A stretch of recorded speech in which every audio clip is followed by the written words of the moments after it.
come up. There we go. The broadcast is now starting. All attendees are in listen-only mode. Welcome to National Mortgage Professional Magazine's webinar titled Prospering in this Changing Market, sponsored by Velocify. My name is Beverly Bolnick, and I am the National Sales Manager at NMP, and I would like to thank all of our attendees for taking the time out of their busy schedules to attend this webinar. I would also like to thank Velocify for sponsoring this webinar. Velocify is a market-leading provider of cloud-based intelligent sales software designed for high-velocity sales environments. Velocify helps sales teams keep pace with the speed of opportunity and improve conversion rates by driving rapid lead response, increased selling discipline, improved productivity, and actionable selling insights.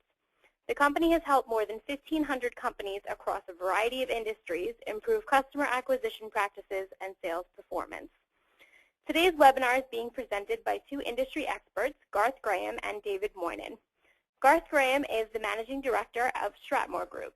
He heads their marketing strategy and execution practice, which focuses on lead generation and lead management methods and practices primarily for the consumer direct and retail mortgage origination channels.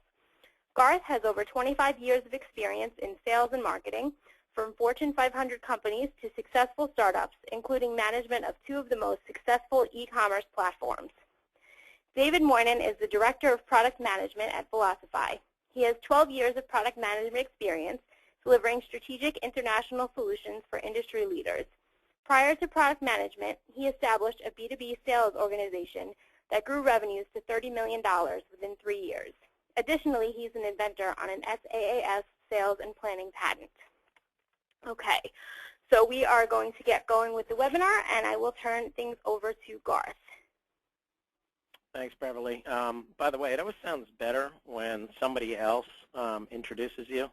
So I'd like to see if perhaps you wanted to travel around the country with me as I visit clients. And you could walk in, you can kind of do that introduction, and then I can come in and sort of say, hey, that's me. So it's always very nice. I appreciate everybody attending. We apparently got hundreds of people here on the online session. I know there's very bad weather throughout the country. So for those of you who are at home because of the bad weather in the Northeast, perhaps in your PJs and fuzzy slippers, we'll try to keep it light and informative. And for the rest of you, such as David, who's in California, and myself, who's in South Florida, we simply say, gosh, we wish we were in the cold. Don't we, David? Well, maybe not so much. That's right, Garth. Yeah, so. In any case, yeah, so I have a few slides here just to kind of tell you who Stratmore is and give you some background of what we do.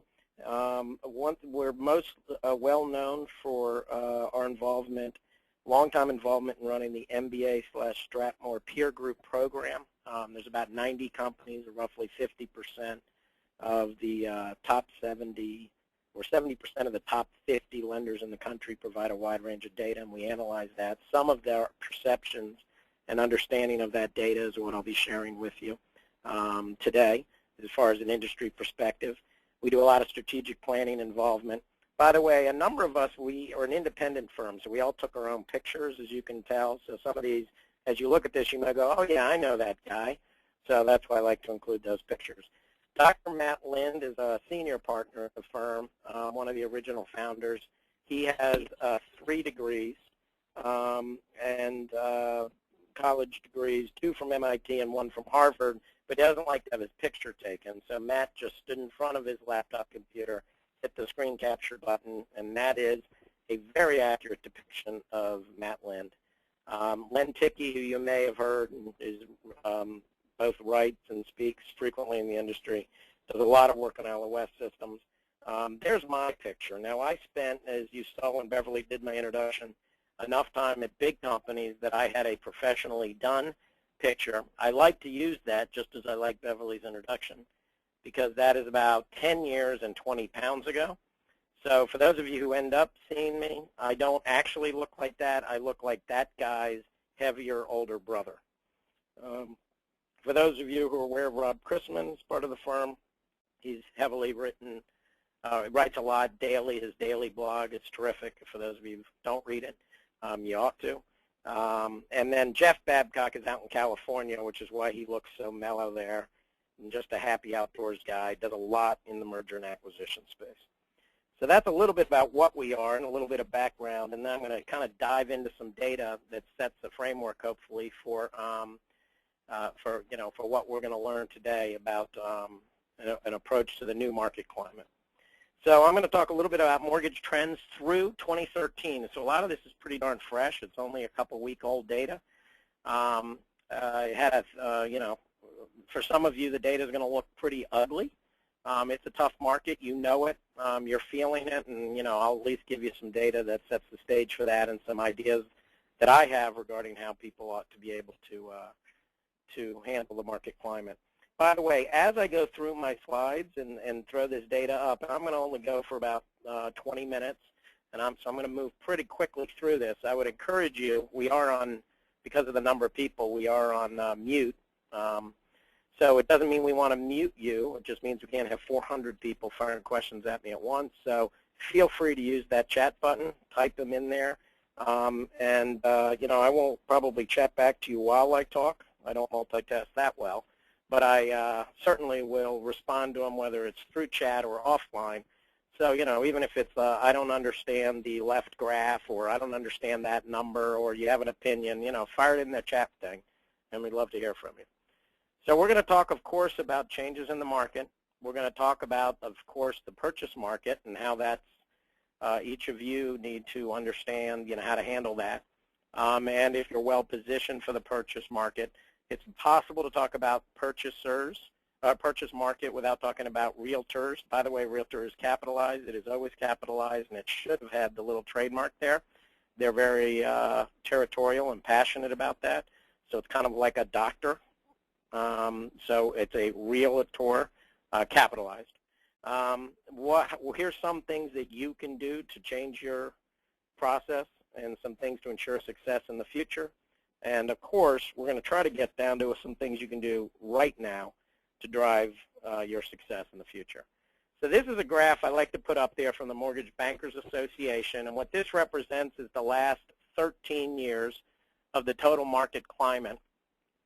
So since 2000, what does the market look like? And as you can see, rates have steadily, they've gone up and down a bit, but generally at the beginning of the decade, we had rates about up over 8%, and now suddenly they're down below 3%, and of course, they now are beginning to creep up into 4% land. So this is what this has looked like, and as you can see, as the rates move around, it creates big variations in that gray column, and that gray column is refinance. And as originators, you know this. You're getting calls for refinances. You're getting a lot more calls for refinances than you've been getting in the past. Generally, refinances since 2000 have run from 30 to 70% of the market as we've gone through multiple cycles where interest rates have fallen from, from previous interest rate periods. So that's the last kind of 10 years. I then went back and said, what about the 10 years prior to that? And what happened in the 10 years prior to that is also rates were going down. But there, the range is from 10 down to 8. Now, I got into the industry, by the way, back in the early 80s, and I remember when interest rate, actually mid-80s, when interest rates plummeted to 11.5 on an FHA streamlined refinance, and oh boy, were we busy. So I remember many of these cycles very fondly. I remember this being a pretty nice period of time around 1993. I think I may have bought my first home. I actually started a .com company in 1998 that ended up becoming mortgage.com, for those of you who are familiar with that. And that obviously went pretty well there. And then, of course, we struggled being an online lender despite our size as interest rates climbed up into 2000. So I've even got some personal feelings about and memories about all of these. So that's what it looked like in the 10 years prior to that. So what did it look like over 20 years is really, once again, the steady drop from 10, with some bounces in the cycle down to this 4% range, which is where we are today. So many people are trying to speculate, what is the market going to look like in 2014 and 15? How much refinance volume is there really going to be? And my theory on this is really that rates are going to, that our market, 2013 and 14, are going to look more like 98 and 2000. So if you've been in the market for a while, The numbers are pretty remarkable. It's really that sort of market cycle around the changes that were occurring in 1999 in particular. One is that rates rose that year by about 1%. There was purchase volume that was kind of steadily going up in small numbers, but purchases were climbing as refinance dropped. And that's what that 98 to 2000 period felt like. That was exactly when we started our .com company. So I've got some personal experience in that one. The market size, by the way, is also remarkably similar. So we're probably, from a size standpoint, going to be more like that. The other interesting wrinkle is there was this odd non-productive influence on our industry. And by non-productive, I mean an external influence that pushed us to focus on things other than, in some case, sales and productivity. And that was, for those of us that lived through it, that absurd year 2K when all of our systems had to be jiggered and changed. And that was a real external factor that changed the market in those years, or at least diverted us in some cases from the important tactics of going out and selling. And right now we're experiencing some of that with the high degree of regulation.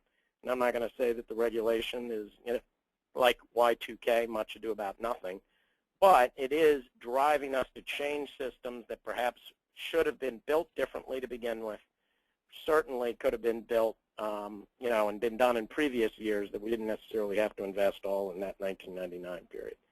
So for those of you who, in some cases we'd say the old timers from back in the 90s may reflect back and remember those similar times. So my theory is our market's going to look more like 1999. So what I'd like to ask the audience to do at this point is to think back to this song from 1999 that best represents the 2013 market. If we think the market or 2014 market is going to be like 1999, what song is most appropriate? So my first one here is Cher, and if you remember that ridiculous song, Believe, meaning I believe that I'm strong enough. Now, for those of you from the MTV generation may remember the actual music video she did on the aircraft carrier. So I don't think you should vote based on how she might have looked in that video.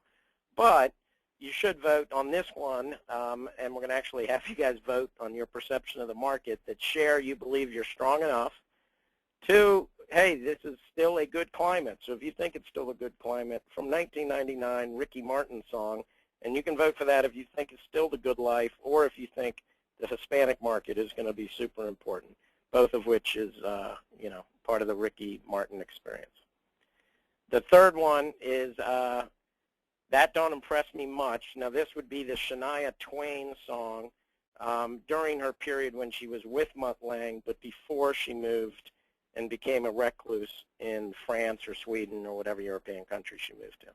But she also recorded a nice video, meaning, and That Don't Impress Me Much to me is all about our earnings and our performance, and when you have to go to the board or to your sales manager and show your numbers. So if you feel that's most appropriate, you can vote for That Don't Impress Me Much. And finally, of course, is I would say Britney Spears, but maybe we hope Janet Yellen channels her inner Britney Spears. I'm not advocating that Janet Yellen will dress like Britney Spears, but if Janet Yellen can just hit us one more time from a Fed perspective, just one more rate drop, we swear to God, as an industry, we won't squander it this time. Okay, so I'm actually going to launch these poll questions on the screen right now so everyone can vote. So whatever you think the current market will be like, please vote now. There you go. So this is unbelievably scientific. So we're going to have hundreds of people here who are going to be voting on whether they like the image of Janet Yellen as Britney Spears or Cher on the aircraft carrier. So I don't know. Do we see our poll results here, Beverly, or how does this work? I'm just giving them a chance to vote, and then I'll give them a few more seconds, and then we'll close it up, and I'll let you know what the results are. Awesome. So as you can see, I am the type of industry person that, although I love data, and we as a firm love data, I also like to incorporate a little levity. If you can't laugh at our industry and our involvement in it, what's the point of being involved, right?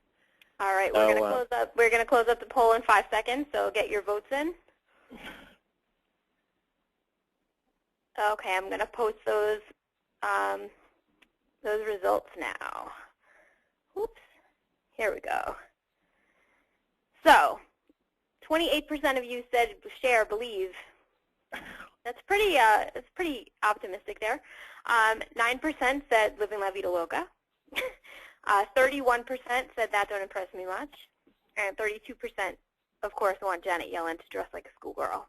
Yeah, exactly. So hit me, baby, one more time. Now, the interesting thing is 1 year ago I did this exact same with a group of people in a room, about 30 executives.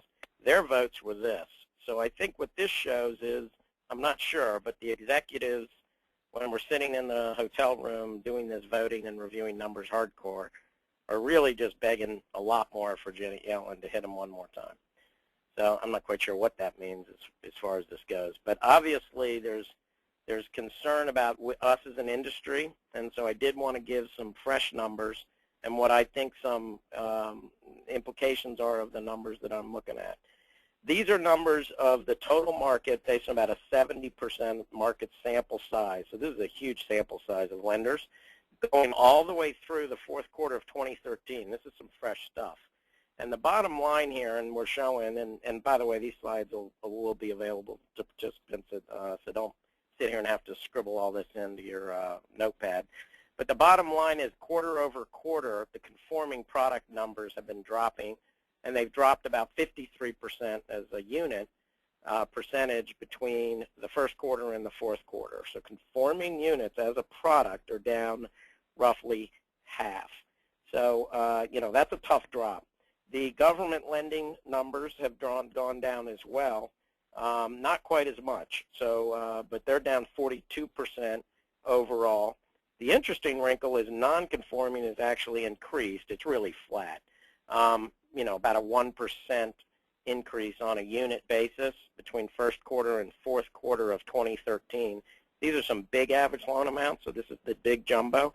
So we've seen this in a number of trends. It's been well written in the paper, but the bottom line is it is almost certainly an increase, although still not a ton of units in non-conforming, but more loans are being done in the non-conforming space. There was speculation as the agencies were preparing to increase G fees and increase those LLPAs, which some of these changes have been delayed for a bit by Mel Watt's appointment. But you know, there's a lot of speculation that the government is trying to decrease the involvement of the agencies in the mortgage market, or at least in the purchase of the loans.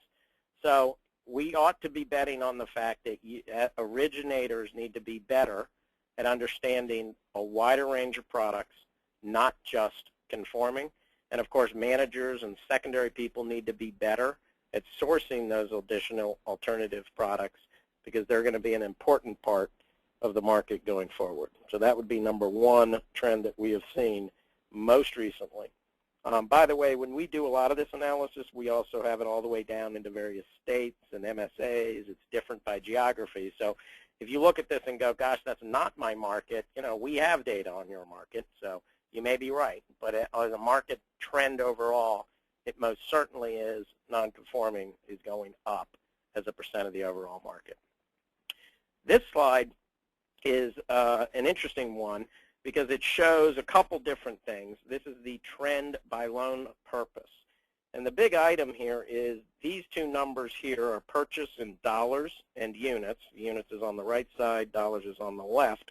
So the purchase unit number, which was much below at the beginning of the year, here's your purchases, okay? Here up here is your no cash out refinances, falling. The inflection point was right there at third quarter, where there was about as many purchases as no cash out refinances in the market. But boy, those no cash out refinances from a funding level have fallen even further, and the purchase numbers, you know, have also tailed off a little bit. There's some seasonality, by the way, in that. Purchase numbers always tail off towards the end of the year a bit. But in any case, they have tailed off, but they still now are more than no cash out refinancing within the market. So for those of you who are out there and saying, I'm not getting calls for no cash out refinances, well, that's true. You certainly are not getting, you know, at roughly 200,000 plus versus almost 1 million of no cash out refinance opportunities. it's certainly, you're not seeing anywhere near as many as you received before. No cash out refinancing drops, excuse me, not quite as severe for obvious reasons. People who need cash out still may need cash out. Now, if I showed you a home equity graph, you'd see an increase in home equity lending. But in any case, the other one here is most of these graphs have stayed together, one being the dollar, one being the unit. The gap right there is because of that non-conforming phenomena. In other words, the dollar amount is now larger due to the larger loan amounts that are being done, that non-conforming phenomena, a lot of which is in that purchase market. So in some cases, that's encouraging. The purchase market does often get driven by first-time home buyers at the bottom, but almost every first-time home buyer is taking a unit that then becomes a move-up and a move-up and a move-up, and at some point, people at the top of the market with the big jumbo loans begin to do that business as well. Like I said, feel free to chat away as I plow through these slides because some of them are pretty dense, and if you have questions, I'll be happy to kind of ping you back via chat. The other is an interesting view on consumer direct, and this is a view of the percentage of consumer direct units, which is this yellow, as a percent of overall retail, and this is as dollar share. And you may say, well, why the heck would the dollars at the beginning of 2012 be only 32% and the units be 36%? The reason, by the way, there is the loan amount piece. Generally, the direct space has a lower average loan amount than the traditional retail. So the traditional retail loan officer may be working the areas with higher average loan amounts where the borrowers are seeking out consumer direct on the refinance volume or calling, the call centers directly or going online and seeking financing. So that's not an absolute statement, but it is the gap in that number is because of the average loan amount being less. As you can see, the percent of consumer direct overall has steadily increased since the beginning of 2012, although, and we certainly are seeing it now, it's dropping. And it's dropping towards the end of the year, and our projection here in the first quarter is it's going to be dropping even farther. So this is once again, the percentage of the overall market. So there's more business now being done in retail. We all know why. The refinance call-in volume is beginning to dry up. Having said that, in the past, the big trend in the last 5 years is that consumer direct purchase volume, so this is purchase, has actually risen from about 11 to 20% in the last 5 years. Once again, though, it's beginning to tail off here towards the year end, so we're going to have to watch this carefully and see where it goes. But it is true that customers are becoming more comfortable doing volume direct with a lender, bank, or mortgage company. They're going on, more of them are going online to begin to seek out their first loan. They may not consummate it that way, but even on a purchase volume, we are seeing an increase in that trend. And on a unit basis, by the way, that's what that number represents. Having said that, the inverse of that number, if indeed you believe the 20%, or maybe, we think it'll settle in at 20, maybe it'll drop a bit, is that means 80% of it's being done by traditional retail. So if you're a traditional retail player, there is plenty of volume out there for you. If you're a consumer direct player, all is not lost either. You've got to be good. You have to be sharp. You have to be fast in following up on leads. And even if you're traditional retail, you still need to employ some of those techniques that are typically reserved for consumer direct, meaning managing your leads effectively, following up on them effectively, having a list on them, and monitoring their progress. And that's, I think, a lot of what we'll be talking about later today. The final piece here that I'm going to cover in the next couple minutes, is the role of the realtor. So if you believe the previous few slides, you pretty much have to come to the conclusion that you need to be committed to doing purchase volume well. And doing purchase volume well involves a number of activities, but it does involve dealing with realtors. And it's important to understand the role of the realtor and what a realtor is like. And as I said, I started as a retail originator in the mid-'80s. I went out, called on realtors. I did fairly well in it. I was in the retail side of the business for 10 years before I went, and did started Mortgage.com. So, some of this I have like personal experience and some is buried in the numbers. And the numbers are pretty important to understand.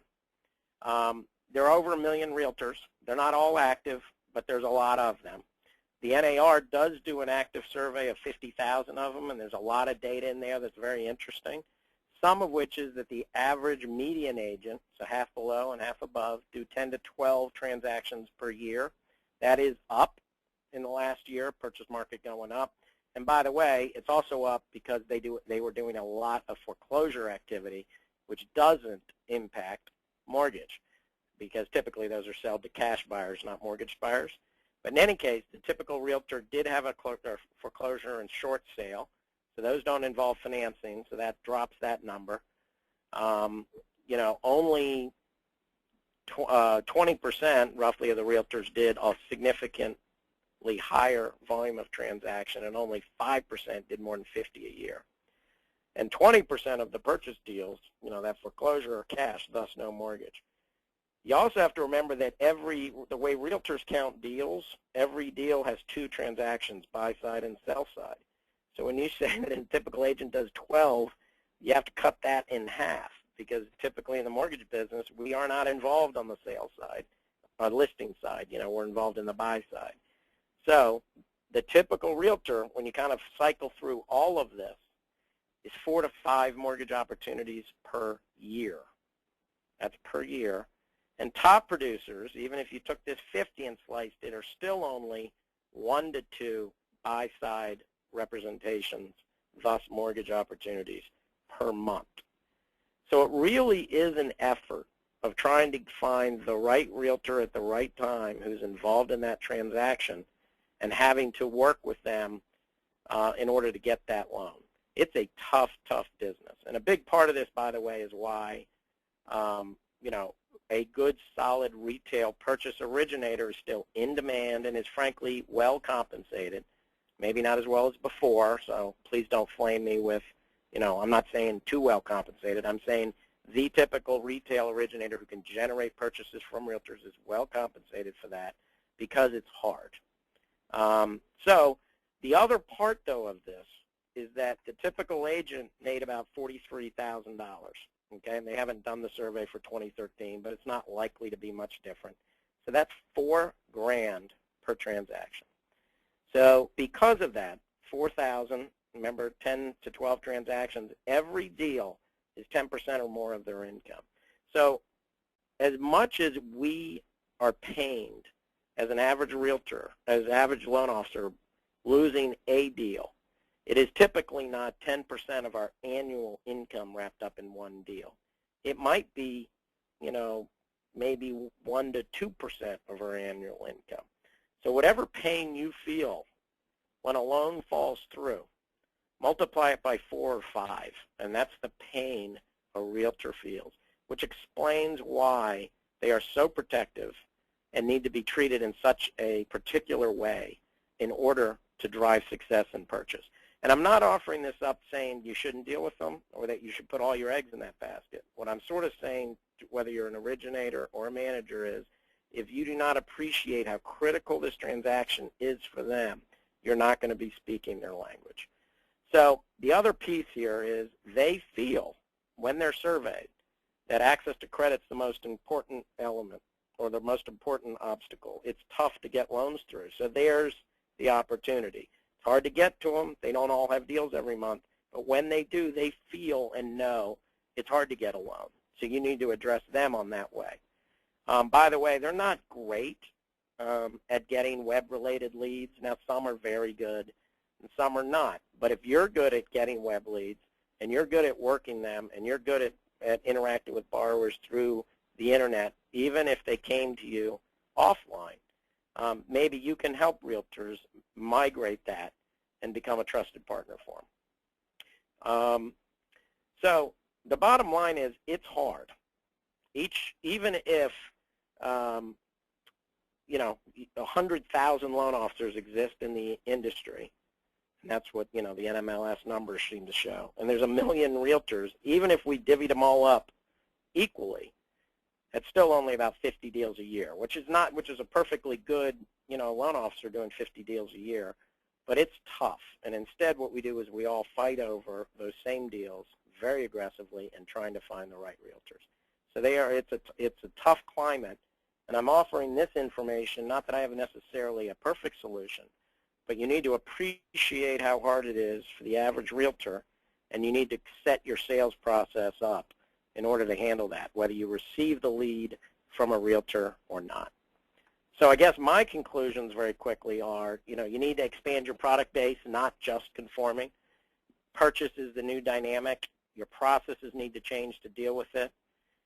By the way, compliance needs to be part, and we're not going to talk, I'm not going to talk aggressively about that, but to the extent you can invest in systems that track what contact you do make and how you handle leads, you're more likely to be in compliance. I don't think there's probably a boatload of compliance risk management people on the phone today, but it's an important part of it, having a consistent process that's fair and can be demonstrated to be fair throughout the process.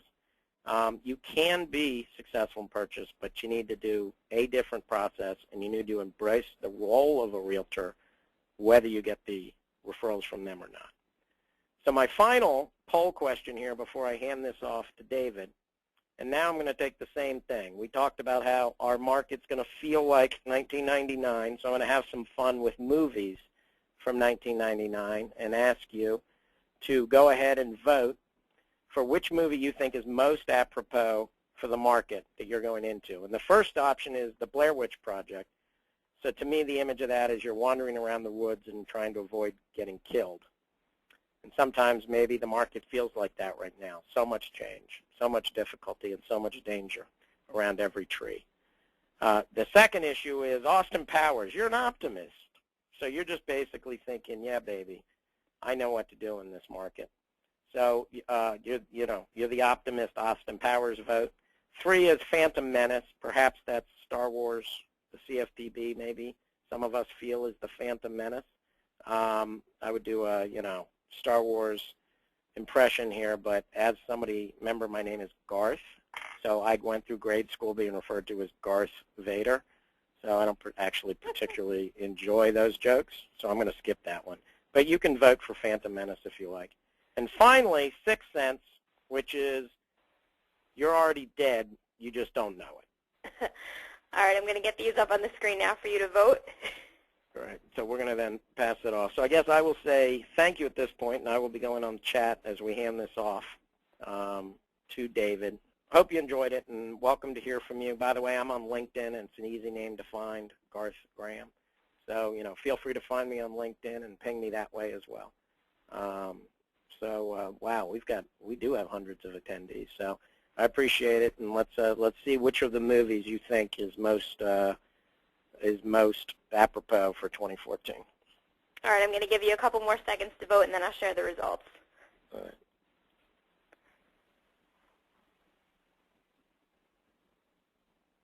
Okay, I'm going to share it now. So we have 33% said Blair Witch Project, 37% said Austin Powers. Good, we have a lot of optimists here. There you go. 25% said Phantom Menace, 5% said Sixth Sense. Sixth Sense, okay, I think Sixth Sense would have been the worst one, so yeah, not many of them. You're already dead, you just don't know it. So it's good. I mean, I salute everybody who's spending an hour investing in how they're going to improve their business, and obviously we have an optimistic group, so that's terrific. All right, so now we're going to turn things over to David.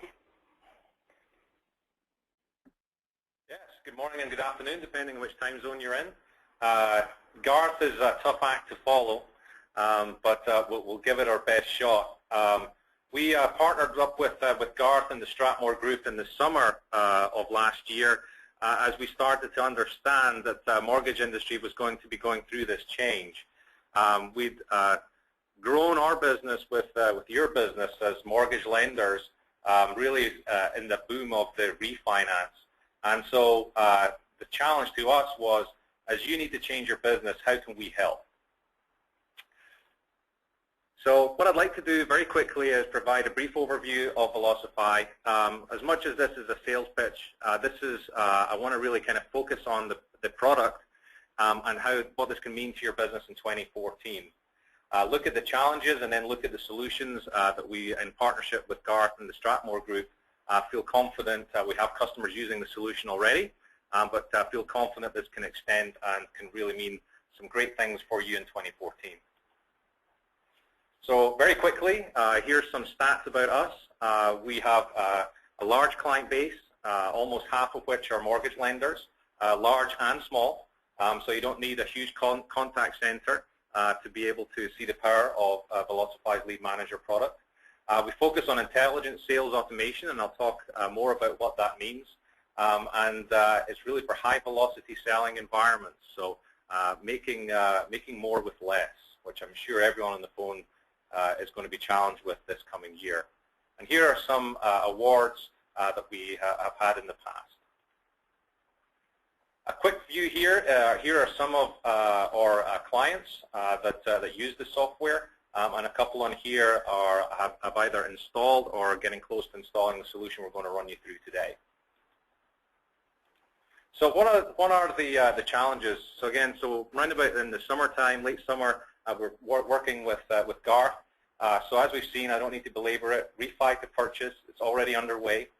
What that means for our product, we had some of our clients were saying, hey, we started to buy more purchase leads, but they're not converting as strongly as we saw with the refinance. So we started to delve in with them and started to interview realtors or lender clients, people like Garth and industry experts.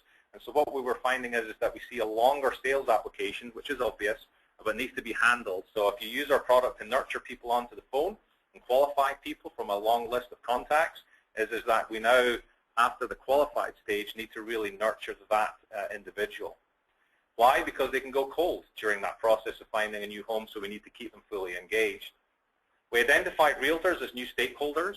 We're a sales organization. We sell sales software, so we love salespeople. Realtors are fine salespeople, but we did find that they were very eager to flip lenders.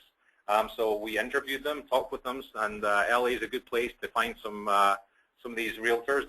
We didn't speak to the ones that are on the reality TV shows, but we found some good quality realtors in our locale who were able to explain to us what they really needed out of the transaction, and we'll talk about how we've hopefully tried to bring them into the loop. It's a very competitive environment, so every lead is now counting, and so we can talk about how to make the most out of each lead and then make each lead hopefully turn into more leads by engaging the realtor. For those of you that are maybe not familiar with what we do, very quickly from left to right, here is the kind of the breadth of our product. Lead capture, this can come from your own website, or you're purchasing leads, or you have a list in Excel, you can upload that. Then we distribute the leads to the right person at the right time. If you're a larger organization and you have a set of loan officers that do specific products, or they can only handle specific states, it is our distribution engine pushes the right lead to the right person at the right time. Guided selling is really all about automated workflow, and I'll talk more about how that is. So you don't need to remember what you're doing. You set it up once, and it guides you through the process without having to think too much. And then activity prioritization. Not all borrowers are created equal. So you have things like tire kickers who are not really sure if they're going to close. Then you have folks who are relocating, or they have sold their home and they urgently need to find a new home. So you know that those are individuals that are likely to close very quickly, so you want to really prioritize that business. I'll show you our integrated dialing product to make it easy to call the people that are part of your portfolio business, and then we have a lot of reporting capabilities. So what I'm going to show you very quickly is we're going to rapidly, how we can accelerate the lead response for you, manage the entire life cycle from lead to close. We integrate with, as an example, Ellie Mae, the Encompass product, and I'll show you how that works. We build strong relationships with the consumer and the realtor. How we automate the communication, which really builds trust and transparency, and then how you can really track and monitor. You can't manage what you can't measure, right? And so kind of show you a little bit about that as well.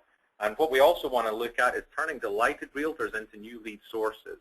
So like we were saying there, if you surprise and delight that realtor, they can really be a good lead source for you in the future.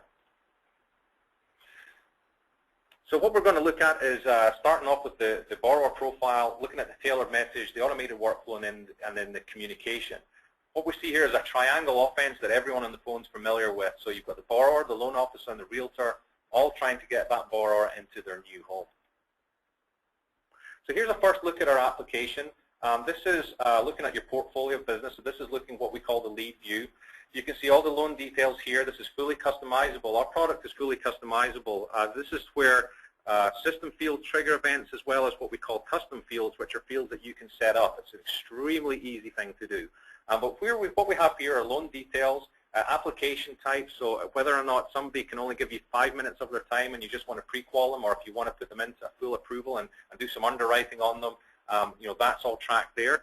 Our understanding is that the more people you get into pre-approval, the more likely they've got skin in the game and they're going to follow through and close the business. You can see we have the realtor contact information there, so we can click to dial them, as well as very quickly look across the portfolio of business as a loan officer that you are handling and see if you do have the realtor information. If you are not engaging the realtor early and often, is that you are not going to gain the trust of that realtor, and that realtor is going to try and move them to a preferred lender if you are not their preferred choice. Here's the borrower profile. So one of the things that's very important is that as you've got a growing portfolio of business, clients that are making the transition from predominantly refi to purchase, what they are seeing is that they're seeing their portfolio of business as a loan officer grow. It's not that surprising because it's a turn and burn industry in the refi. So typically 30 to 60 days was where the refinance would turn and burn.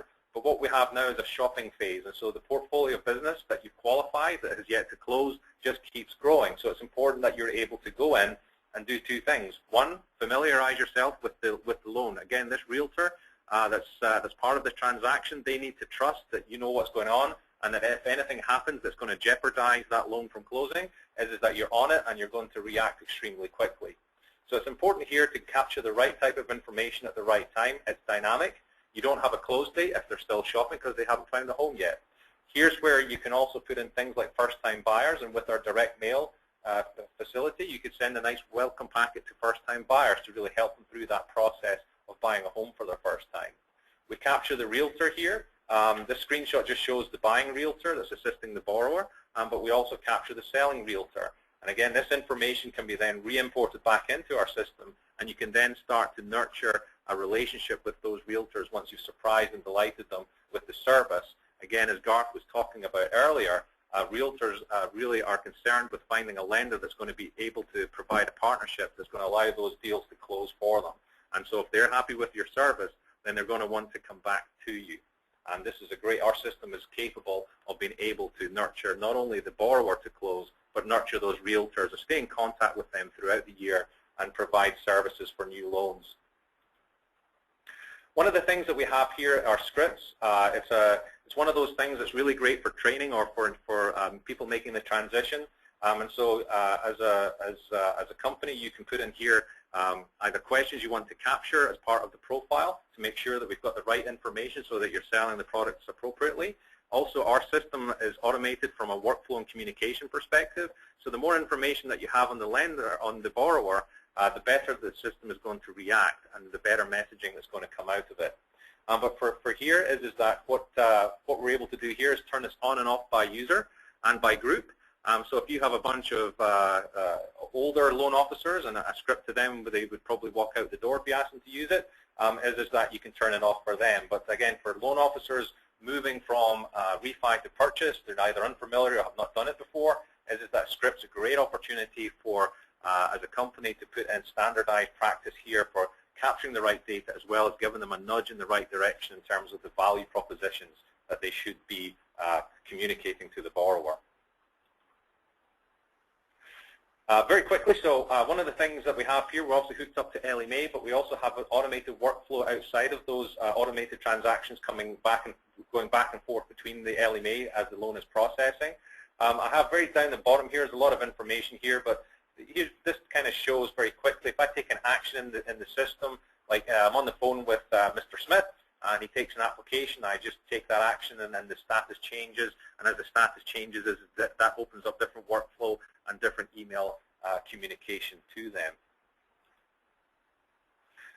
What I want to do is kind of talk a little bit about email and text communication.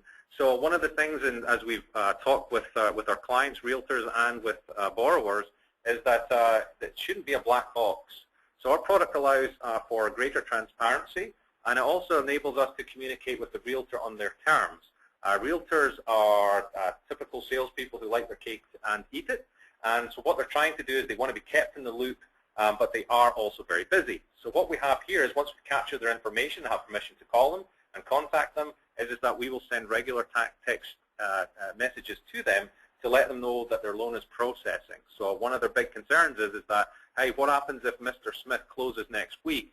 And, you know, have they started the loan? Are they in the middle of it? Where are they? What if we have contingency? All those types of things. And so these text statuses allow us, without bugging the realtor, to keep them informed. We also CC them on the email communication, and I'm going to show you some of the content that Garth has helped us out with. I'm sure you've enjoyed his very light but very informative presentation earlier, and that has transformed into some very nice, targeted, valuable, timely communication that we've developed that comes with our product and goes out to borrowers and realtors. But we will CC the realtor. Again, it's important to build trust.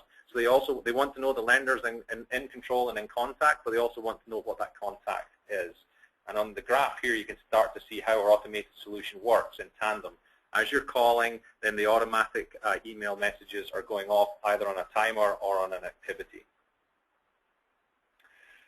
So we talk about the communication that's tailored, valuable, timely, transparent. It's a lot of words. So tailored means that we have some nice communication that is tailored really for the type of buyer. So again, is it a first-time buyer? Is it a tire kicker? It's valuable. It's something that what we say is it's warm and fuzzy.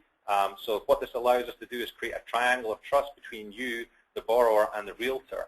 And let me just put up on the screen an example of an email, again, that we've partnered with Garth on to pull together. But what this allows you to do is you can start to pepper it with different bits and pieces about your company. There may be some things like rate locking that you do, or the type of approval that you've got the consumer into that you want to really kind of press as being something that's of value to them. And so this gives us a great opportunity. Garth was talking about regulation and compliance, and it's just getting more stringent in 2014. And so our communication, whilst it needs to be compliant, can really focus on building relationships and keeping people engaged.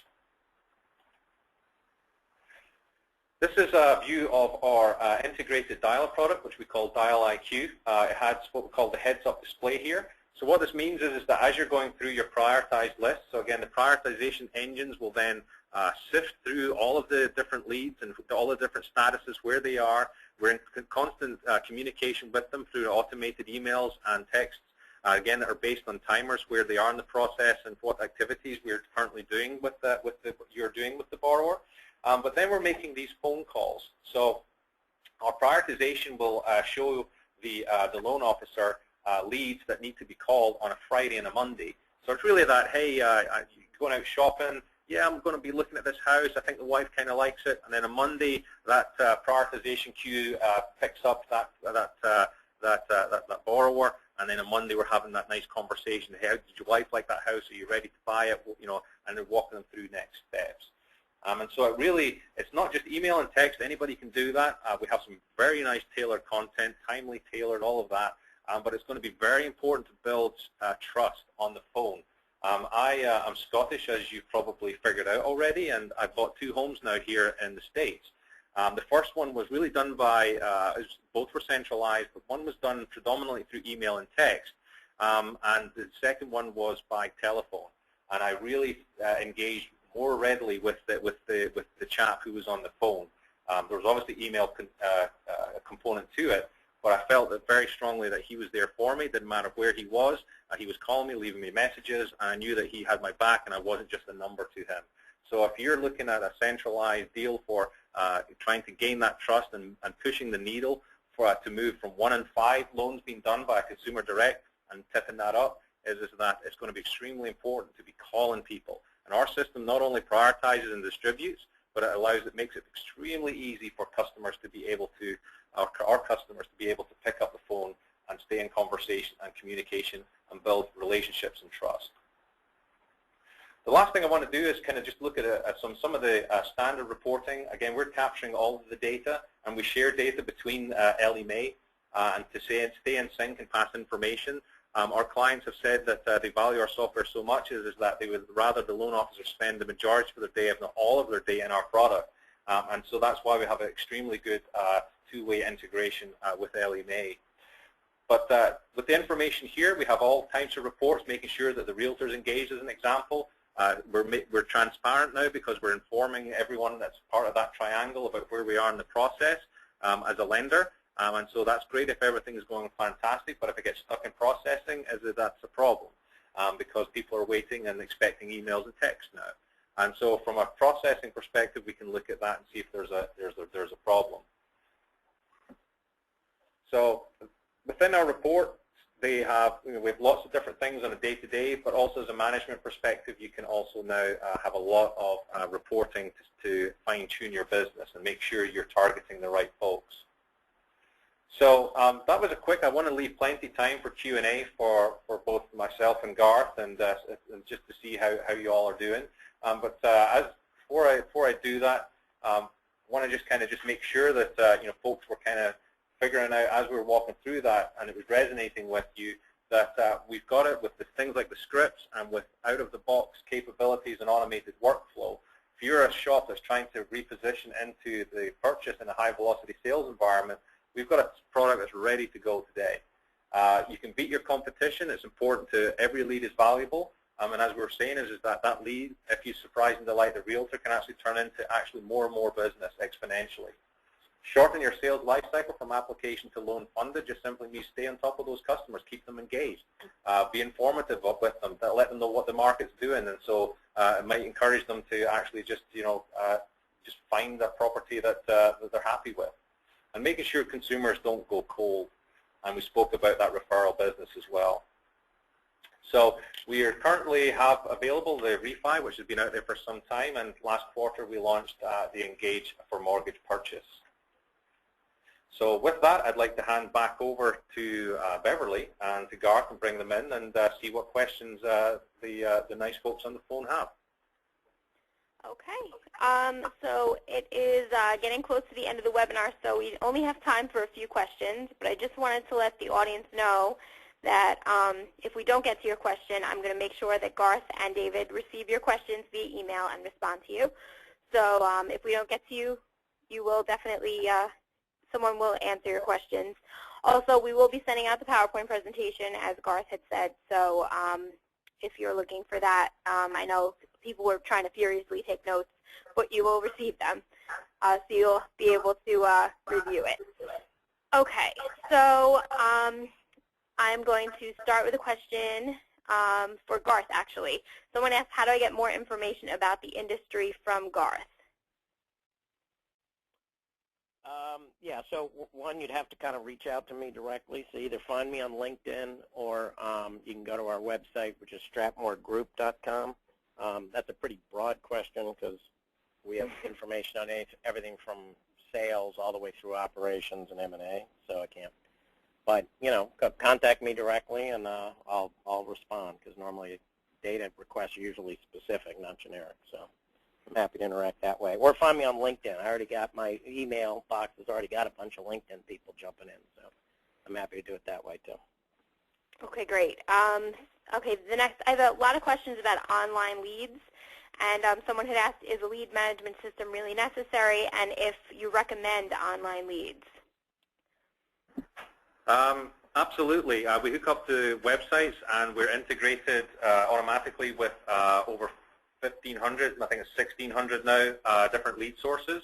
And because we have that, if you find a lead source that you want to use that we don't, which is unlikely, but if in the event you do, we can hook up to it. We would absolutely say so. These purchase leads that you're probably going to go out and buy or are buying are not cheap. And so from the lead manager perspective is that if you've got a large or a small team, it's extremely important that you get that lead timely to it. As an example, we hooked up with Zillow, and we had a test engineer from Zillow who was setting up the integration for a client recently, and he was absolutely knocked off. He went into his Zillow account and he put in a lead, a test lead, to make sure the integration was working, and he had a call from our client in under a minute from hitting the enter key. So it's extremely important that somebody's sitting on their website. That's when they see the opportunity. That's when they're hot. That's when they're engaged. That's when they have now said, to you as a lender, I'm interested in the services you can provide me, that's when you need to get on the phone and quickly call them. So we not only organize, but it's also that speed of opportunity, and that's what Velocify does. It's getting to your contacts before they go cold. Okay, great. And I think we have time for one more question. So the question is going to be, how many emails do you suggest sending out during the course of the lead? So that's kind of a more specific question. If you're pursuing a lead, how many emails around would you suggest to get that lead to respond?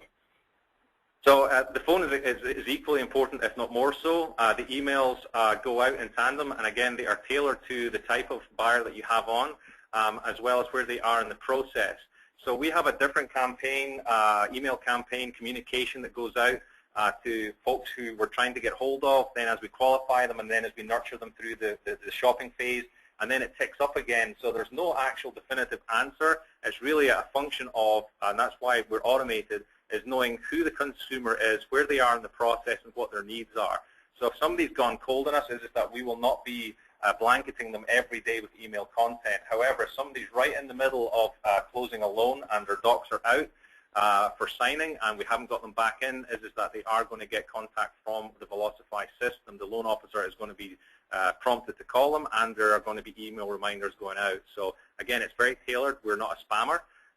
What we do is we deliver tailored content to the borrower they're going to find valuable, and again, it's very much tailored to where they are in the process.